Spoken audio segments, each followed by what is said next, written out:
One of the things I like about your community, which is the science of flipping community. That is it. Yeah, that's my coaching community. That is where I make sure I develop people. I don't teach people, and I want to make sure there's a big difference because I think there's a lot of people out there. Tell us. What I try to define myself when I talk to people about what separates you from Pace's group or Jamil's group, I'm not saying anything negative, but what I focus on is development, not teaching. And so I'm at a place in my career now, 17 years in, I've reached the top of the mountaintop. And it's really fucking cool for about 5 minutes because it looks good on Instagram and it looks good and it's all this cool shit social media wise, but it's lonely. What are the red flags that you see, that maybe stick out to you where you're like, we're just not the right community for you?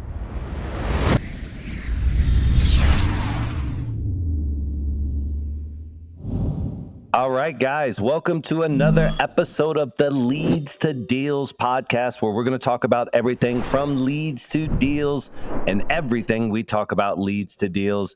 As you guys know, I'm super excited about the sales industry, the power of communication, the art of persuasion, and the guests that I bring on here are people that I've seen firsthand motivate and move people in not only the REI space, but also their personal lives. And this guest today, I'm super excited about. It's Justin Colby. Not only is he the founder of the Science of Flipping podcast, he's also the founder of the Science of Flipping coaching program, which has helped thousands of people. And that's not even counting the tens of thousands of people who have absorbed his content, one of the best podcasts out there for investing and also adjacent to the REI space. I've seen him on stage multiple times. He's had a tremendous impact on my career as an entrepreneur and investor. And so, Justin, with that being said, welcome on board, bro. Bro, I appreciate it. I appreciate the compliment. Glad that I was able to influence one person. And I know you're doing big things, so glad to hear that. Yeah, I'll tell you more about it here in a second, but doing research on you for this today, because like the team, they give me a little write-up and I'm like, well, I kind of know this guy. Like, what else could you tell me? They told me a lot of things. Nice. All right. First off, I didn't know you was a pretty UCLA grad. Like I didn't know that you was a California boy and an Arizona boy, and now you're a Miami boy. So talk to me about UCLA. What did you go to college for? Because I assume this wasn't your not desired outcome, excuse me. I don't think this would have been your intended trajectory. No, hell no. So funny enough, going to UCLA was a big waste of time and money. So I'll start there. So if you guys are considering whether you go full-time into real estate or you go to college, I tell you go full-time into real estate. There's a lot of young killers out there making a lot of money. But I respect it, right? And so I'm old enough. I'm 43, man. So, I'm old enough to still you go to school, you get your diploma, you do all that, right? So, at the end of the day, I went to UCLA because I wanted a reputable brand behind my education, but they didn't have a business degree. So I really wanted to learn business. They only had a communications degree. They didn't have a business bachelor's. Did you apply for other colleges, or was it like, I'm going to UCLA and then getting this, or? Well, I applied to one college. You big balls. Okay. All right. I got you. Keep on going. So then I had to make a decision. Simultaneously, I read somewhere, and I forget whether it was I forget. It's a long time ago. Obviously, I'm 43. They said at the time, 50% of the Fortune 500 companies, the CEOs were English majors. Something crazy, some huge statistic were English majors. And I was like, well, fuck it. I'm going to go apply under an English major to UCLA. And that's how I got in. Because communications was impacted is what they call it. There was a wait list, you were not going to get in. And so I was like, well, what do I do? Because I want to go to UCLA. It was just a college I wanted to go to. And so I applied as an English major and got in. Yeah. In high school, were you also was English one of those classes that you excelled in? I read one book in high school. One. Get out of here. Catcher in the Rye. I remember the book, Catcher in the Rye. Jesus, what kind of high school you went to? I'll let you escape with one book. And then Arizona, they treat you differently out there. Here's a cactus and a book. Enjoy your high school career. No. They wanted me to read more. I didn't read them. So, listen, I was never a stellar student, right? High school, I graduated with a 2.8 GPA, it was C's essentially. But when I went to junior college, right? So I didn't get straight into UCLA. I didn't have the grades to do that. Yep. That's where I woke up a little bit. That's where I said, all right, I have some really smart friends. So lucky for me, my friend group was actually really smart. They left high school and went to UCLA, Berkeley, Harvard, Stanford, name the name, right? Like they went to those colleges. And so I had two friends that were still close friends of mine who also had the desire to be at the upper echelon college. So we all went to a junior college together. Nice. So I just said, you know what, if I want to get to these schools, I got to actually take school serious. Just like anything, I didn't focus on school. I was just like so many people. I was smart enough and just charismatic enough and could do enough to kind of get a 2.8, which no one yelled at me. I was under the radar. I could play sports. I was, all the things. So you made a comment in the beginning about, your age, and like that was the thing that you were kind of instructed to do. And I'm 43 as well too, Justin. And so, well, although I didn't take that path, I immediately went and I was lucky enough to get into a high ticket sales job at exactly 21. But I just remember the pressure of people in the family being like, now I want you to be the first one to go to college. And, you're going to be the first one. And it was just all this pressure that was cascaded upon you to go down that route. And even though obviously cost of education significantly higher today, it was very easy to access that amount of debt as a kid. And while I support it for the discipline it provides, just like I support anybody who's willing to go into the military for the discipline it provides, as an entrepreneur or somebody who wants to be on their own, I'm very blessed that I was able to not have that debt and then go immediately into the workforce and start grinding out and really making some money, man, like doing what my passion was. But I made sure that I self-educated myself, though. I made sure that I put those amount of years into finding the right mentors and the right books, et cetera, et cetera. So, well, you said a lot here to interrupt intentionally. The first job I had out of UCLA, door-to-door sales. What kind? Business sales. I was selling credit card processing, UPS shipping, and Verizon at the time. Whatever the shit they were putting underground. I can't think of it right now. Fiber cables. Yeah, fiber cables. So, bro, and I just got a massive degree from a reputable, like top 5 college in the entire nation. Yep. And my happy ass takes a job 100% commission going door to door. Best decision I could have made, dude. It taught me everything. When you talk about like you self-educated, I still, one of my best friends in the whole world, we don't talk as much anymore because kids and life and whatever. Yeah. But dude, he was young at the time and he was my like leader, right? And like, bro, I just tell you the amount I learned today, I still take it with me. Today, when I talk about sales and relationship, it is from those days of getting your teeth kicked in all day long. I consider them evergreen principles. And so even and I'll go into your podcast heavy here in a bit, but I listened to your first podcast ever today. I said, let me go back to number 1. I want to go back in here because I was looking at like old photos of you because, I have a lot of respect for you in the game, but I wanted to do some diligence as we came into this. And I listened to that first podcast. And what was really surprising, I encourage everybody not only to subscribe to his podcast, but go back and there's so much content there. You can go back. We're talking 11 years worth of content. And that first one out of the gates, it's evergreen principles. Yeah. And it's things that are still applicable today. And that's what I enjoyed about it. And that's what I was thinking when you said that about your sales career, because those foundational principles that you learned, they're evergreen and they're not industry specific. Those tactics are really transmutable across almost every single industry out there to be profitable and make money. And so, but you had to have that ear and you had to have that mindset of like, I'm going to absorb this and make the best out of it. Because door-to-door sales is vicious.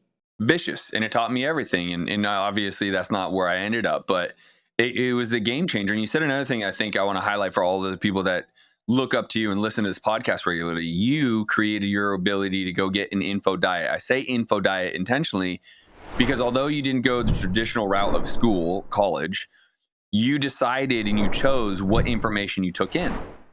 And so unlike me, where I went traditional and, I didn't get to choose what I took in. I'm reading Shakespeare. Shakespeare has not made a difference in me making money ever once in the history of $1 I've made. But I had to go through a course and read all of his shit and write papers on this man and his writings. I didn't get to choose that, right? And today I choose. And today, by far, not even close, I'm way smarter. And that's obvious, you're 43. But like, it's because shit like look, this is the best business book in the last 10 years. I just had him come and speak in person to my mastermind, the same one that you spoke at, just the next 90 days. He came and spoke because it's the best business. Like, I'm constantly trying to grow and expand. I spend 6 figures a year on coaches for myself, on masterminds I'm a part of. Every year I have a marketing budget of north of is $100,000 minimum. If I didn't spend it, I got to find a coach or somewhere I can go spend it because I need to level up. I got to get better. I'm nowhere near where I want, not even close. I'm not even sniffing where I want to be. Right. And so, I just came off another podcast. Someone asked me to be on. We talked a lot about this, is like the people who are so short-sighted. I just made this post. I think you liked it, where it comes to paying a coach, but they'll sit at their job and wait for their $2 a year increase in salary, $2 an hour. Right. But it's these coaches are scammers but you're going to go sit in a job and have your soul die waiting for a $2 an hour bonus. Right. Yeah. It's like, get out of here with that. Well, dude, it's something as simple that I had to have that mindset lifted for me, because when I first got into that space, and I'd always found my own mentors and really digested their literature and the books and went about it that way. But then one time the light bulb went off in my head. I was like, wait a minute. I'm comfortable with having a personal trainer for my body, but I'm not comfortable with having a personal trainer for my financial wealth or my mindset or my, new REI adventure. And so like once that light bulb self went off, I was like, wait, that's stupid. I'm just going to build biceps and not a bank account. Get out of here. Let's work on something else. And so I think you should have a coach. That's our new, we're going to do it. We're now doing co-host podcast together. We're calling it bicep and bank account. Period. The Bicep and Bank Account podcast. Let's go. Oh shit. So, all right. So speaking of mentors, here's how impactful you are. When I first got into the REI space, which would have been about 4.5 years ago, a mutual friend of ours, but a really dear friend of mine, Alex Kazada, he was like, hey man, you did really successful in this other industry, and that's over. Why don't you just come and learn this? Come and master this. He's like, dude, fly with me to Tennessee, and I'm going to go speak at this event for a guy named Kent Clothier. And I had already pretty much made up my mind because I had called around and listened to how weak all these other competitors were. Like I started filling out forms on websites, Justin. Dude, I filled out 5 forms. 3 people called me back. Nobody called me back within 24 hours. And then the 3 people that called me back were so terrible. I was like, oh, I wanted a slice of this industry. But I flew to Tennessee, and that was the first time I got to see you speaking at a Kent Clothier event, man. And so I don't know how long you had been doing it at that time, but I guess how did you get involved with that? So Kent, myself, and Sean Terry, the origin is we sat around and had lunch, and we all said, why don't we create a mastermind together? Because we kind of had a lot of similarities, but different. Kent definitely focuses on the higher level CEO, drive the business up. Yes. Sean talks about getting your first deal, wholesaling heavily. I talk a lot more about wholetailing, fix and flipping, buying rentals. So we're all the same, all different. So the 3 of us started it together. Nice. Obviously, as the story is now, it is 100% Kent Clothier. Sean and I are no longer into it. Not any bad blood for a second. I actually still help facilitate with Alex, right? As a board of directors. So I'm on the board for the boardroom as well as Alex. And so still very involved. But that's how, listen, your network is everything. And Kent has been a friend and a mentor and one of my original coaches because we're both OGs in the game, right? I mean, for sure. I've been around 17 years and he's been around 25, right? And so he's just old. Listen, I mean, that's the reality. And so the brainchild started there. We started going. I think that one might've been after the first year, at the end of the first year. Cause I remember, I think even then I spoke about sales, in color personalities at that event. I don't remember what you talked about. I just remember on reflective, I was impressed, the essence. I know I took down plenty of notes. But it's one of those things too, where the impact that you have, and also when somebody doesn't have the right impact, I could have walked in that room and been like, you know what?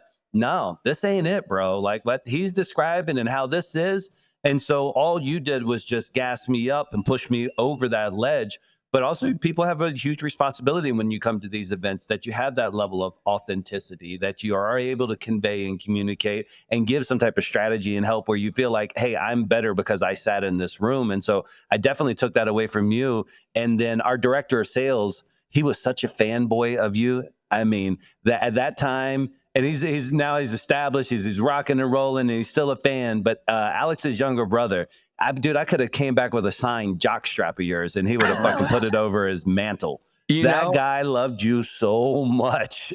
Man, I wish I knew that. Him and I don't talk. I would have totally more befriended him. And he's a rock star. He's got his step to sales team up there, and so anyways, he is.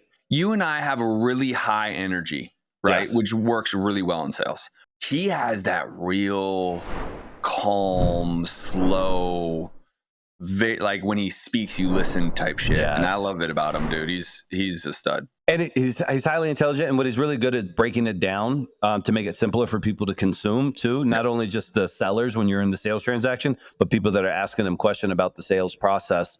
And I think he's also closer to his origin story. So he remembers a lot more of the pain points that sometimes you forget as you're, been doing it for sales for simple years. You're like, okay, I got to teach you what an alternative choice is, or I got to teach you exactly what a rebuttal and how to power pause. And he's still close on it. But one of the things I like about your community, which is the science of flipping community. That is it. Yeah, that's my coaching community. That is where I make sure I develop people. I don't teach people, and I want to make sure there's a big difference because I think there's a lot of people out there. Tell us that, exactly tell you, talk at you, try to teach. What I try to define myself when I talk to people about what separates you from Pace's group or Jamil's group, these are my friends. I'm not saying anything negative, but what I focus on is development, not teaching. And so I'm at a place in my career now, 17 years in, I've reached the top of the mountaintop, and it's really fucking cool for about 5 minutes because it looks good on Instagram and it looks good and it's all this cool shit social media wise, but it's lonely. And when I came back down, I realized it's really about the community. It's really about people. And it's really about doing it together with inclusiveness, not about me and how far can I go. And when I changed the frame on what I've done, I've been coaching now for over a decade. I've now made it a mission to bring the people up the mountain with me and develop them and not just teach them. I do more deals with my community than I've ever done from direct marketing anymore. So I just added on more direct marketing from my own business. But it's because I'm teaching them what it takes to go get the deal, do the deal, raise money, buy their first rental, but I'm doing it with them. I do more, literally. They partner with me on my apartment complexes, on my flips, on my long-term rentals. I just bought a home from one, a community member, Anthony. He made $27,000 assignment off of me, the buyer. I'm a buyer for them. Yeah. So my big thing, man, is I'm developing, I'm not teaching. Because the biggest difference now, there's a lot of great educators, Pace and Jamil, or some of them, Brent Daniels is a great, they're great, phenomenal. My big thing though is I don't want to talk at someone. I want to work with someone. And that creates an opportunity for me to develop them the same way you do with your sales leaders. You're developing them. You're not just teaching them, you're developing them into a rock star. The same thing about my coaching program. If you want to be in real estate, you need a wholesale, fix and flip and buy and hold. Let me develop you. Let me show you how to raise money. Let me show you how to find the deal and renegotiate, how to do creative financing. So I say all that to say it is a passion to develop people, not just teach people. Yeah, and it comes through. And I think what people, and I don't know exactly how active you are on your own marketing campaign. Sounds like you're doing most of it now, intermixed throughout the community. But, I worked with you when I first got into this industry, and I saw the level of professionalism you and your team, and I saw how you guys worked the leads. And I never once had any concerns that these leads that we had worked so hard to procure weren't being treated the way a sales cycle should be. And so knowing that and being able to watch that intimately up front. And then just the other day when you asked me to come speak at the event, one of your quarterly masterminds, to get there and to be able to be there and be a guest in that community. And it really was. It might as well have been a huge log cabin with a warm fireplace up front because it was just that type of vibe. Everybody knew each other. Everybody was leaning on each other. Everybody was trading this and encouraging that. And it really was one of the most accelerated, humble, groups of people that I had been, and I don't mean humble in a self-deprecating way, but as in a, hey, we're not going to have an ego. We're going to throw out all of our concerns. We're going to absorb this content. And so I was really proud because you could feel that your idea of developing was working. Like you could see that everybody was in growth mode at their natural pace, but everybody was in growth mode. Yeah, it is so much more fun, right? When you actually care about the people, and it's not just a take scenario. So many people in the coaching space, again, there's some really awful characters in our space of educating and coaching and what, it's just awful, right? And we're not going to name names. I'm just saying they shouldn't be doing it. They're doing it for the wrong reasons. They're doing it to just sell some shit, and they find it to be easier, right? If you start to did you start that too? Honestly, no joke. Like, because like you said, you were going right to the mountaintop and then that lasted for 5 minutes. It's hard not to start that way for everybody, where it's like, hey, listen, I'm going to start a machine that's going to print money. And then the headaches, or then you don't see people getting the results. And maybe there's a conflict where you're like, hey, I got to pace this down so it's more digestible. Or were you able to witness it up close and you just skipped that lesson? Combination of both, right? Backstory, I always thought I was going to be a teacher. Okay. Makes sense. I realized how much money teachers make, right? Like, no joke. I said, well, definitely makes sense, because I also love money. So then I thought I was going to be a psychologist or a psychiatrist. Okay. And then I realized how much schooling that they had to go to. And I said, I'm not going to do that either. So it all came back down to this, like, I have a passion to give back, a genuine passion.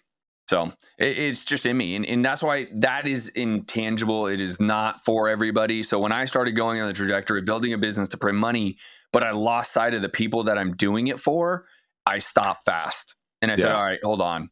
It's about the people. And the further I can help the people, the more business I end up getting. Because I just said, I'm a buyer for them. They make $27,000. There's another guy made $33,000. Like, bro, give me the deal. You know what I mean? Let's do this shit together. Yep. Learning at the same time too, man, and being a great community. And it's not only just the network of working with you, it's the network working with each other and all the vendors, etc. I want to ask you some questions I had written down about your perspective. So, now you're in Miami. Arizona is the mecca of real estate for the most part in this industry. You spent some time in California, and your students are nationwide. Yep. What's like one or two markets right now that you see, maybe through your students' interactions, without going overly granular, that you're like, oh, this is a slept on market right now? And I'm personally crushing Alabama. I love it. I love to hear that. Damn. What part? Little Rock, Mobile? Where you at? Mobile, Birmingham, and Huntsville. And I love it. I like Huntsville a lot. I just bought several in San Antonio, Texas. So I'm one of the, specifically for me, and what I'm trying to teach all of my community is think like the hedge funds. And why I say that is there should be an exit to why anyone's in real estate. There should be an exit. And that's a big sell-off. That should be your exit. Like, at some point you say, fuck it, I'm out. You sell it all off and you're worth 100 million, 500 million, $1 billion in my case, because that's where I want to go. It's where I will go. Right. And so let's go.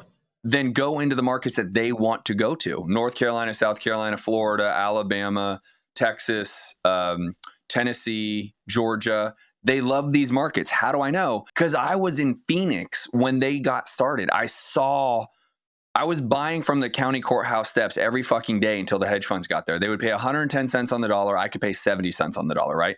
I couldn't buy a home anymore. I said, oh my God, what do I got to do? But then I watched what they did.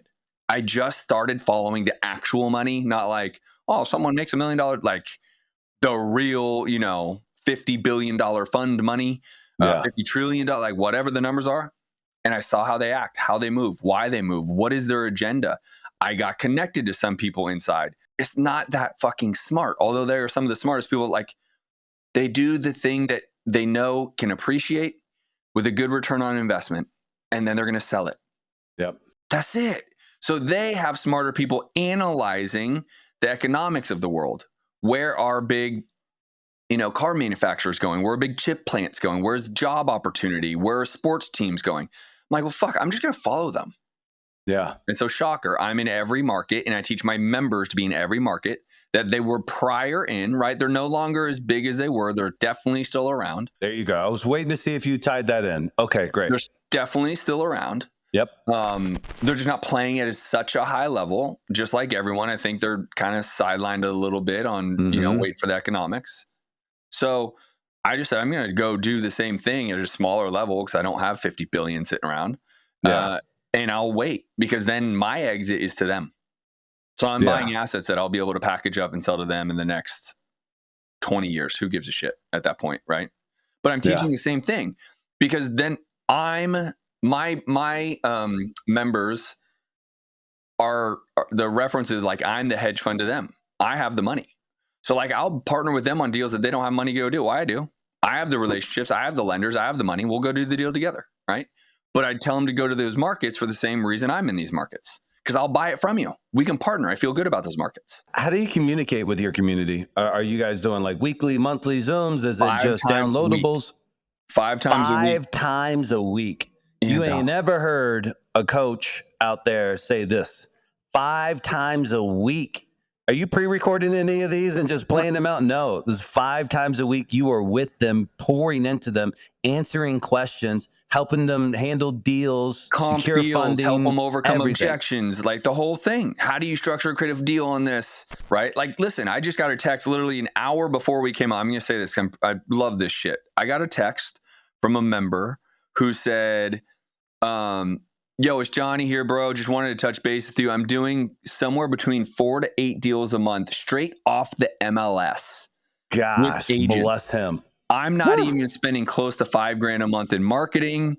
If you need anyone willing to walk through MLS agent strategy with the remaining year students, I'm happy to do that for you. He's giving back to me because I poured into him. I taught him how to go strategically, go work with agents because he had no marketing budget. He could never go to Lamasu. Right. So you would have wasted your time trying to talk to him. I said, here's the strategy. He did it. He actually did the thing. That's the biggest takeaway. Do the thing. Right. And now he wants to pour back into the community when we talk about this community, because he knows how much I poured into him to create now this financial life, 4 to 8 a month for free. You know, it's funny. One of the questions I was going to ask you is like, hey, what are some of the success, not necessarily stories, but impacts you've seen somebody go and do after being in part of your course? And like, I love this because this is not just a butterfly effect that went out there, but it reverberated back inside of your community. And so that's like even more beautiful, because then it just continues to echo, and you have that echo of success for all of your guys and gals there. That is the difference of teaching someone or developing someone. That right there is a snapshot of definition. What is the difference? Is I developed Johnny Lucatero. Is his whole name, so shout out. Shout out Johnny. And now he's crushing, and because of that, he's going to go give back not just to anybody, but to even my community, because I poured so much into him. Is there like a particular student? I know this is going to generalize, Justin, but like where you see them as like the right avatar-ish, like did they have some real estate experience? Are they part-timers? Did they used to be realtors? Like, where's the thing where you're like, hey, and when they say they're this, I'm like, you're probably going to hit the ground running. Yeah, I find, and I don't want to use age or gender per se, but I find that the people who are at an inflection point in life, that like something fucking has to change, they are ideal. I literally brought someone in yesterday personally. I made a post because from time to time I want to work with people more and as a consultant, like one-on-one. Made a post. He jumped on a call. He's like, dude, I've been following for years. I'm in the military. I'm in the Navy. And I just have never felt like I'm going to have enough time. But when I saw you offer, I just said, you know what? I'm not going to have enough time, but I might not be able to work with Justin again in this fashion. So I'm going to take him up on it. And he is in an inflection point because he is literally able to retire next year from the Navy. Nice. And he's only going to be making 50% of his income from the pension. And he's like, I don't really know what the fuck to do, but I got to be hitting the ground running. So when that pension starts and I'm making 50% less, I have other income coming in. And so like, again, perfect guy. He's my age. He's in his 40s. He's retiring from the Navy. He's not destitute. He's not rich. He's making money. He lives a good life. He has like 3 or 4 rentals. That person, man or woman, like they're just at an inflection point where the pain or the issues are big enough for like, I need to make a change now, today. Those people I find to usually do the best. Are you looking for people who are trying to supplement their current lifestyle? Or I shouldn't say, are you looking for people? Do you supplement versus dominate?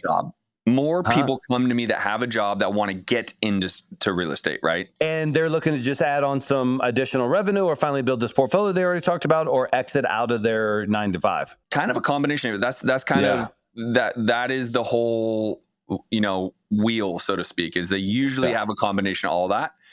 And more people come to me for, I get more of the newbie side, right? So I know you work with, high performers, people like myself or clients and whatever. I just gave you a referral last week or something. I don't even know how it went, but he's doing great in Texas. I love it. So I say that to say, like, I'll get the people who either have never done a deal or have done a couple deals, but don't know what the fuck they're doing. They literally got into those deals ass backwards and they need some structure. So I give a true path to get your first or next deal on a consistent basis. So then I can call Scott and say, hey, dude, I have a perfect client for you because he's crushing 4 deals a month and whatever.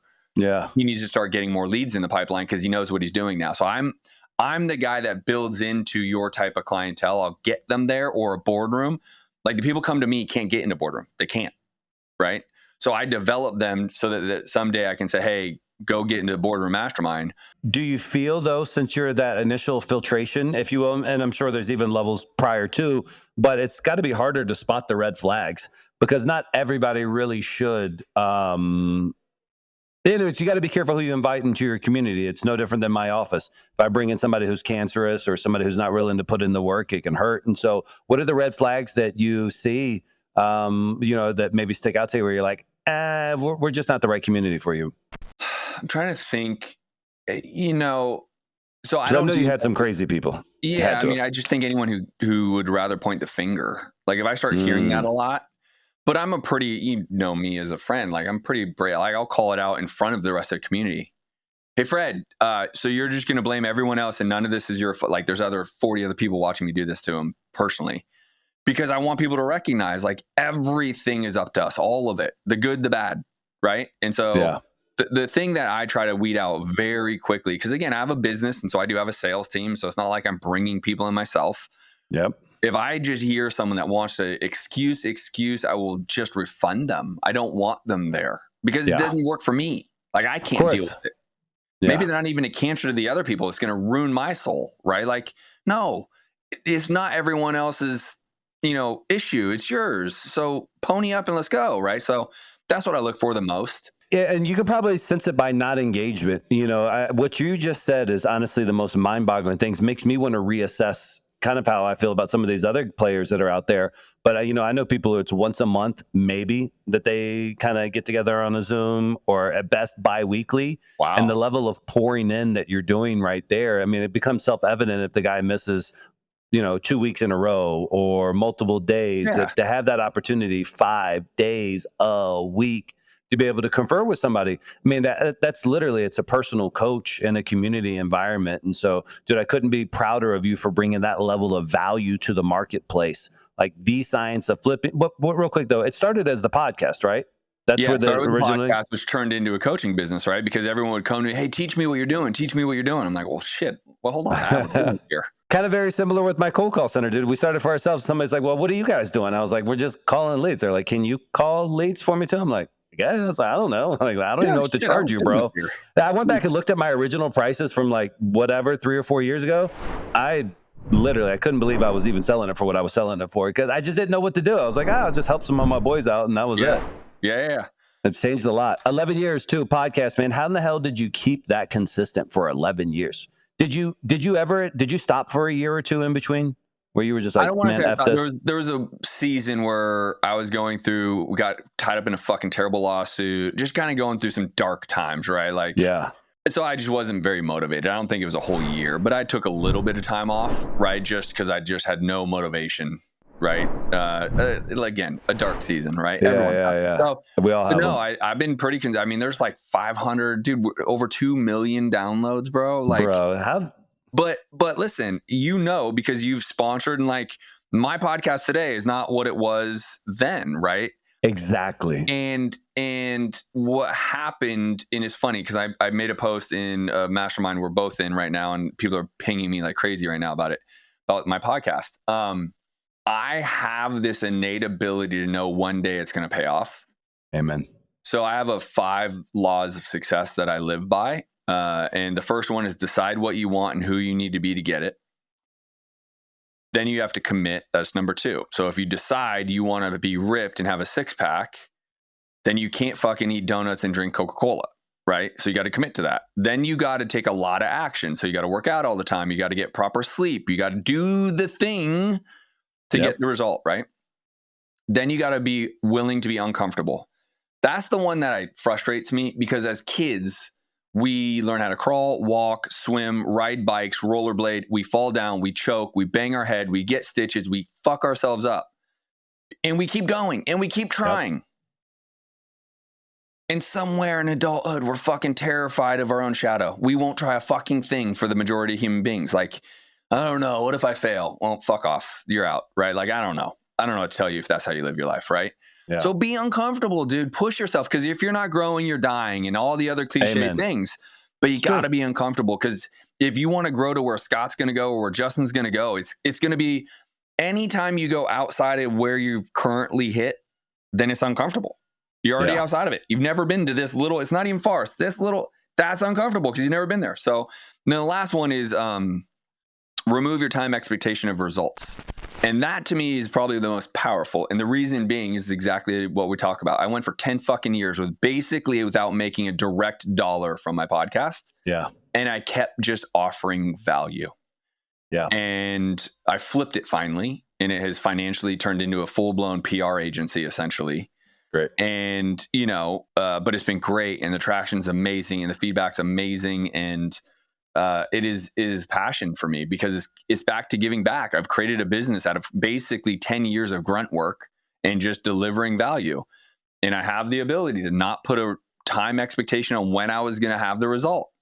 And it took me 11 fucking years. It's super powerful. Your 5 laws of success. However, if I would have heard you start with that one, I would have said, So what people miss out on, though, is that you got to have that commitment. You got to have that, because without the commitment, then you can't remove the time frame.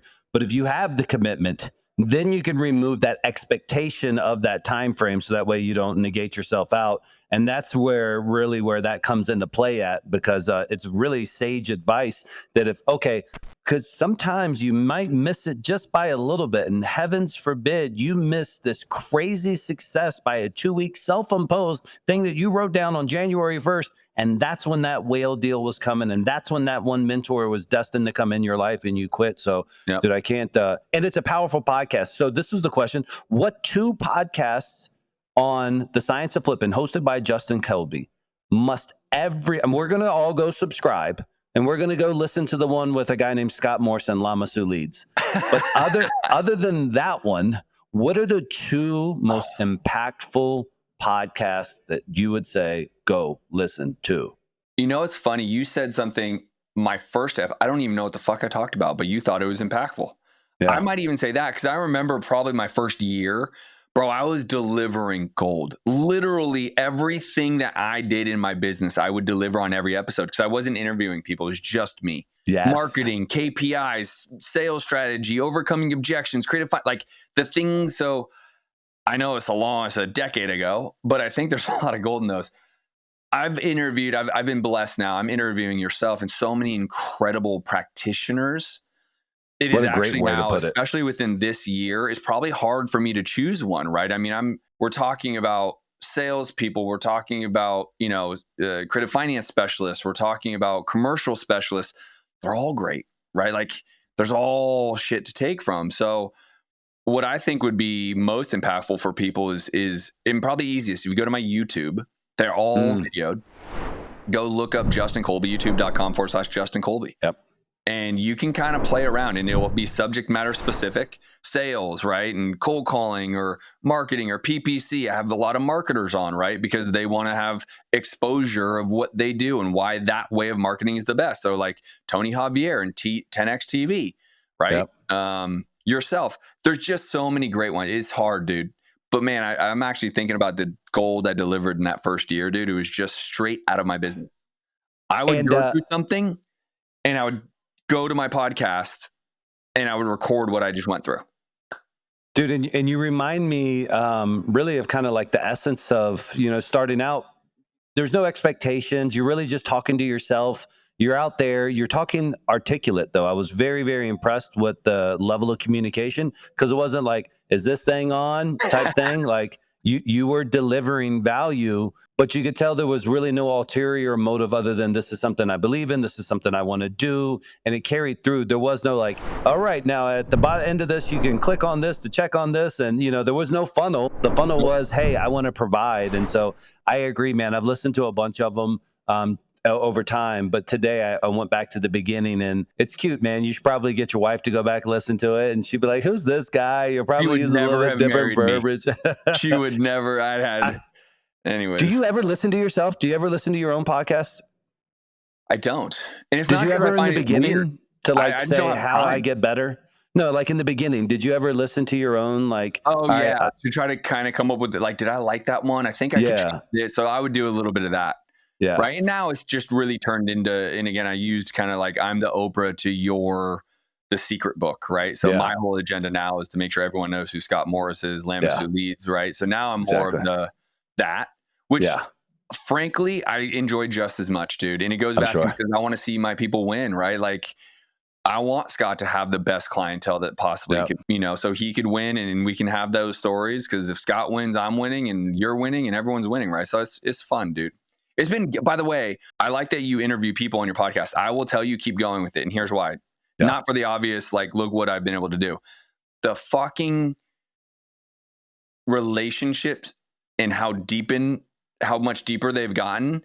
Bro, there's been so many deals and money exchanges from me and these people and networks and opportunities that because we just vibe out on these episodes and there's an alignment. Bro, I'm speaking at people that I'm going to their stages and speaking in people that like, they didn't even know who I was a year ago. Yeah. Right. And they have a name that everyone fucking knows. Right. I mean, dude, this guy is worth almost $500 million and asked me if he could come speak to my community. Dan Martell's the man. and he hits me, hey, dude, would love to do a podcast. If we can't, though, I'd love to pour into your community. Why? Like, because the fucking podcast, bro.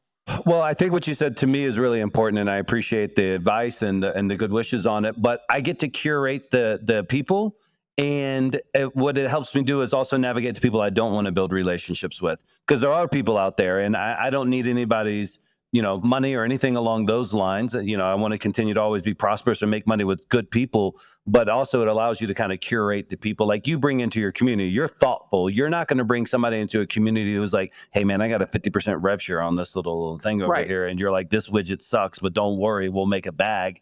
Justin Colby will never do that. It's not your DNA. It's not who you are as a person. I likely make less money because I'm not that guy 100%. Than I could, right? Like 100%. For a period of time. Right? For a period of time. It all shakes out. Because I have the long game, dude. I think long game, bro. Like, and that's just part of me. Let's talk private money real quick, man. This is one of the factors that kind of escaped me as I got into this space. I think you have the most robust training or education, thought process, mindset. I think mindset for me is probably the best way. When I hear you talk about it, the light bulbs just shine so bright in my head. So for people out there who are in the REI world, who don't really know much about private money or maybe even hard money, that's their alternative, can you just tell us what private money is? Yeah. So private is defined by typically a person lending you money privately, right? You or your entity, right? So I have LLC. So if Scott says, hey, I want to be an investor, he would technically get a promissory note and a deed of trust from the LLC on the property he lent on. That is private. It is Scott and me. There are hard money lenders where institutions that'll give you 70, 75, 80, up to 90% of your acquisition, similar to a bank, but they're asset-based. Private money is where the gold is. And most people don't have a system or a structure of how to find it, what to do with it, how to structure it, right? So there's basically the simplicity of it, because we won't have enough time. Sure. There's 3 circles of how to find private money. You have your inner circle. This is the obvious. Your mom, your dad, your friend, your brother, your like the inner circle. People you would invite over to Christmas dinner. Yep. Outer circle. That is your colleague, your bro from the gym, your CrossFit bro. The people that you might go grab a couple cocktails with after work, or you grab a burger after a good workout. But man, they're not coming to your kid's birthday, or they're not coming to Thanksgiving. Yep. but you're a friend, like legit. Phone numbers, like, but they're your outer circle. Yep. Then you have your social circle, and that's social media essentially. Now you could, I stretch it more into like saying social media, but that could just be your community. Like if you go to lunch and learns at title companies, your realtor, like your social circle. And what people don't understand is there's so much fucking money out there. I can't, there's something like, and you guys can Google this, like $43 trillion in the United States sitting in retirement accounts. Like you guys can't even, I know you can't because how big this number is. You can't even conceive how much money that is. It is insanity. And that's just in the United States of America. And there is so much money out there. But the challenge I've always had with people when even teaching this, because just like you, a lot of people are like, Justin, how have you done all that? I ask. Yeah. I don't ask for a loan. I just put out, I'm looking at an opportunity that could be good for someone else. If you're interested, talk to me. I just put it out there. There's an opportunity that I'm looking to have a capital partner with or someone to do this with me. If you want to be a part of this great, that's it. I'm not saying, hey, Scott, can I get a loan? I want to buy this deal. I don't do that. And so people don't understand. It's just the simplicity of it is almost too simple. Yeah. That I think people overcomplicate. Oh, I don't have a rich uncle, so I don't know anyone. No, dude. And here's something that's going to be, everyone needs to take out their pen right now or remember the shit out of this. Our society is now a voyeuristic society and has been for a decade. When social media came out, people just stopped engaging and started looking and watching. I know because I have a very large following, but I'll get like 50 people to like my post. I have a 6-figure following. 50 people like it.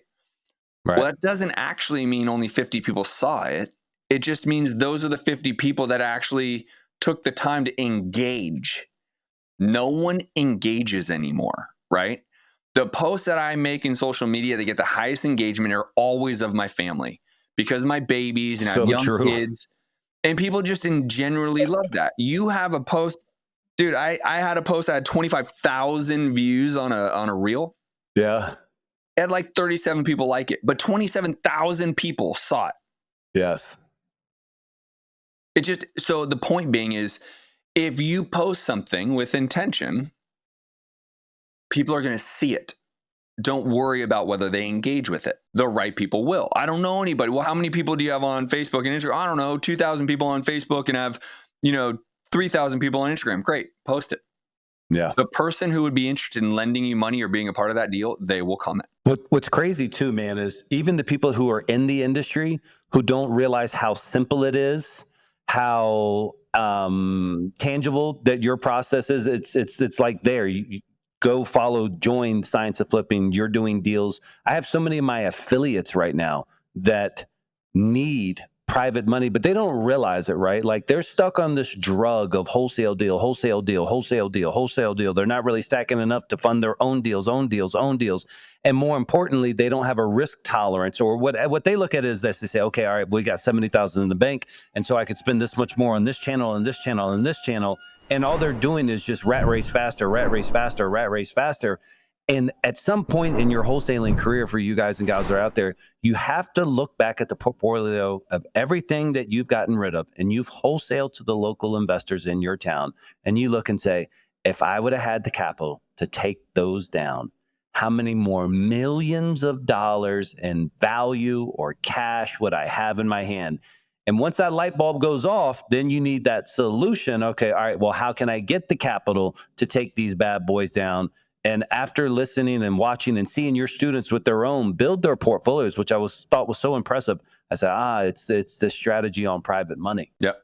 Yeah. And it's just simple. Like I don't overcomplicate it. Well, how do people screw it up? Not on finding it, but like when they structure the deal, what's the most common deal structure? They just overgiving points. What are they doing? Yeah, I mean, I think that, when you first start, I did the same thing, and I would say it's not that terrible. Like I would give someone like 80% of the profit on a flip. Yeah. I just needed the money. Give me the money. There's no money, no deal. So great. You want 80%, I'll give it to you. Now, then I would be able to help sharpen their pencil on those terms after a couple of deals. I'd be like, bro, your fucking return is insane. Right. But yeah, I'll be honest. The way people screwed up is not asking, not even engaging. Like, that's it.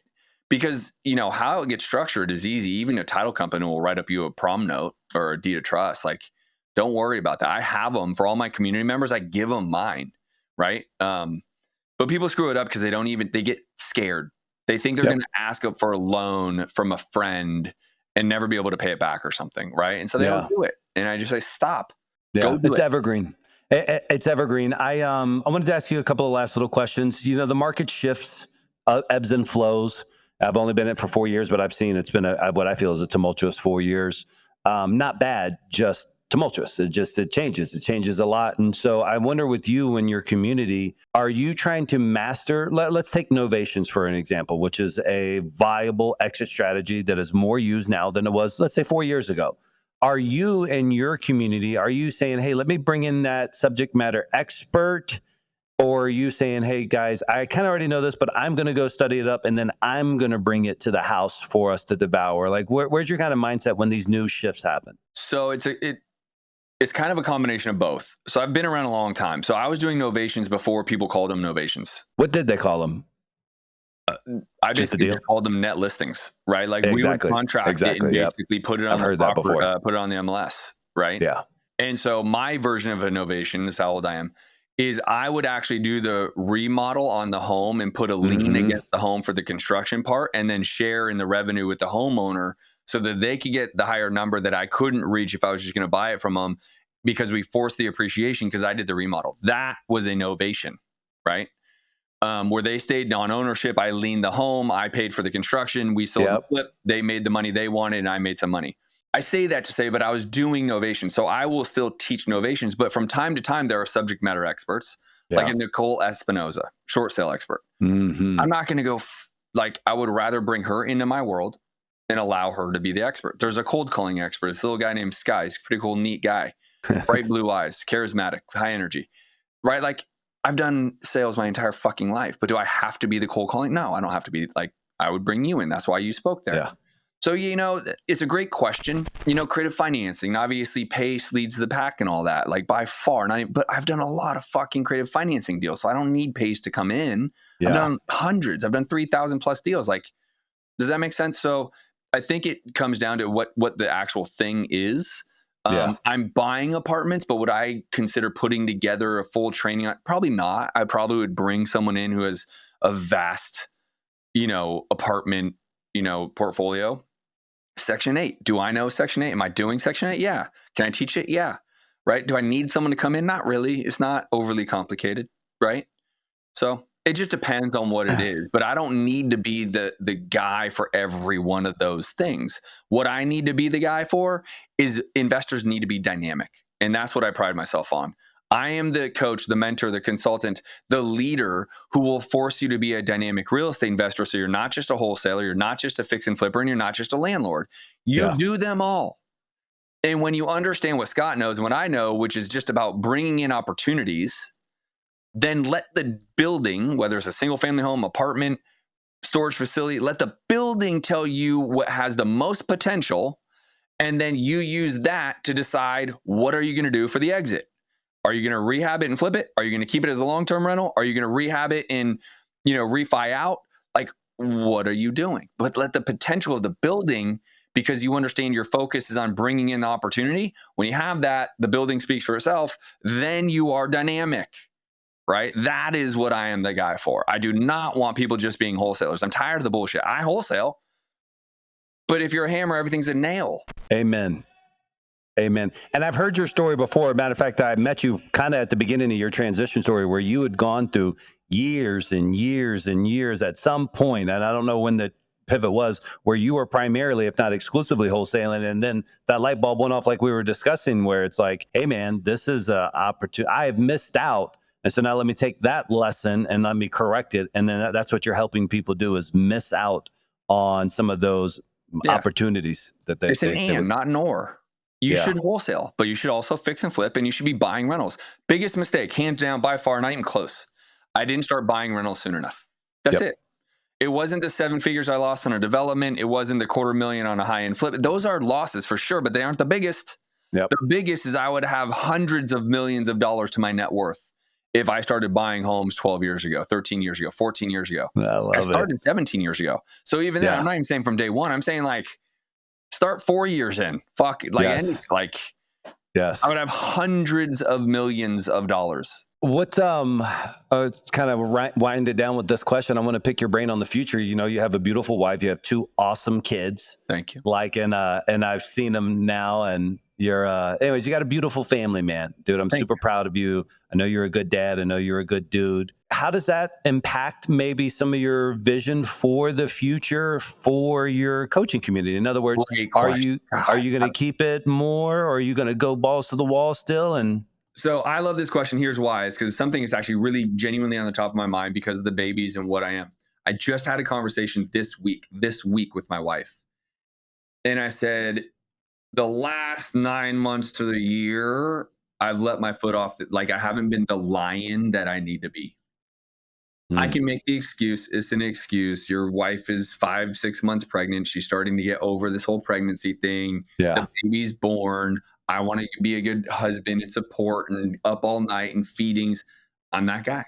So the last 9 months, 12 months hasn't been my biggest, baddest, hardcore. But her and I had a discussion. She said, you need to go fucking kill again. Like she's telling me that. Like even this morning we were talking, I was like, you need to go do whatever the fuck it takes to build this goddamn empire because it's on your shoulders. And you need to go fight as a lion and kill and hunt and steal and rob and like, I'm in. So literally as of this week, there we go. I'm back to the fucking killer. Now, does that mean I'm going to go create some coaching program that's going to be this big, massive 100 million people? No, I don't know. No. But I'll tell you, I'm never going to not provide the value, but I am going to go fucking win at a financial level at such a big level and do it for them. Because I'll tell you, life is always better with money. And those that don't agree with me and they want to make the argument, kids and moments and time, yeah, you can have that same time on a fucking yacht because you can afford it, right? You can have that same moment on a beach in Fiji or the Maldives that you're spending $9,000 a night. Like that same moment can be done in an epic experiential moment, right? And that's what I want to go fucking do. So I'm going to go do it. So I'm going to go change other people's lives because the more lives I'm changing, emphatically, I'm making more money.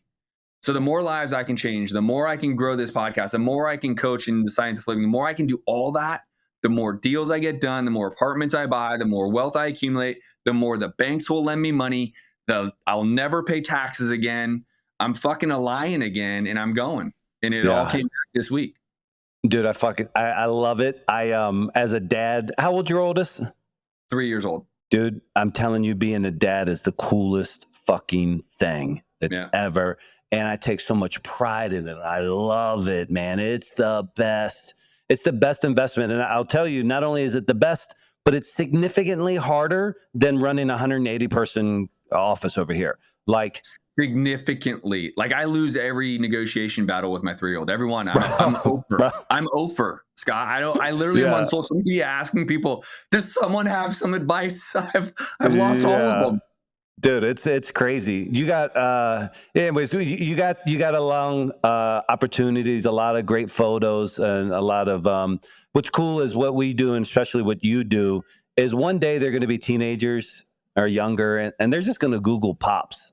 They're going to go back through all your content and read it and see that this was done with authenticity. That like that stuff that he's talking about at the dinner table, that motivation, the 5 laws of success, all these things that you're saying, you've been saying for a long time. And as a matter of fact, it is part of your DNA.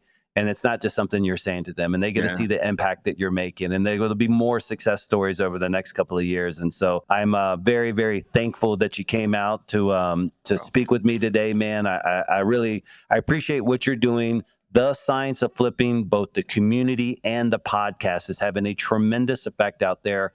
And with a little bit of belief in yourself, guys, and the right pathway and the right person who's going to grow you, not just talk to you, but actually develop you, you can really have a lot of success in this industry. And so, Justin, tell them how they find out more, how they can change their lives with the Science of Flipping. Here's what I'll tell you guys. I'm going to make this an offer for Scott's tribe.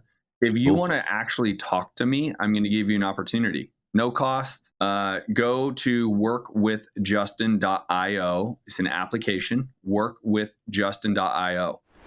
And I'm going to jump on a 20-minute call with you.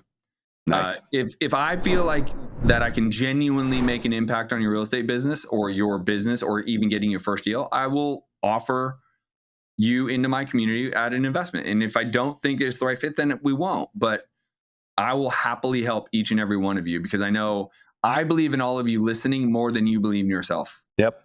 I remember the first time I shook a billionaire's hand. I remember the first time I talked to somebody who was a multimillionaire.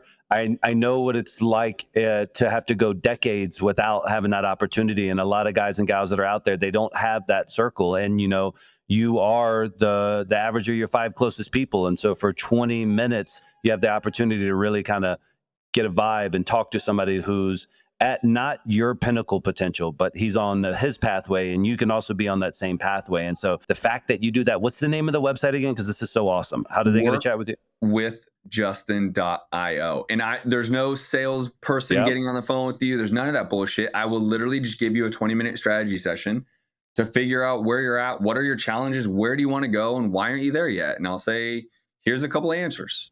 You got people out there who have done 300 deals, and you got people who have done 3,000 deals. And so to be able to talk to Justin, you've done over 3,000 deals. This is tremendous, man. I'm super proud and super thankful. Anything else? Where else can they follow you? Social, et cetera, et cetera? Go to Instagram's probably the best. Go to the Justin Colby. And then YouTube. I have 500-600 videos on YouTube. So Instagram, the Justin Colby, or go to YouTube, which is youtube.com/Justin Colby. Awesome, dude. I appreciate everything you've done to provide me value and also the REI space, and look forward to catching up again here soon. Right on, brother. Appreciate it. I'll talk to you, bro. All right, bye.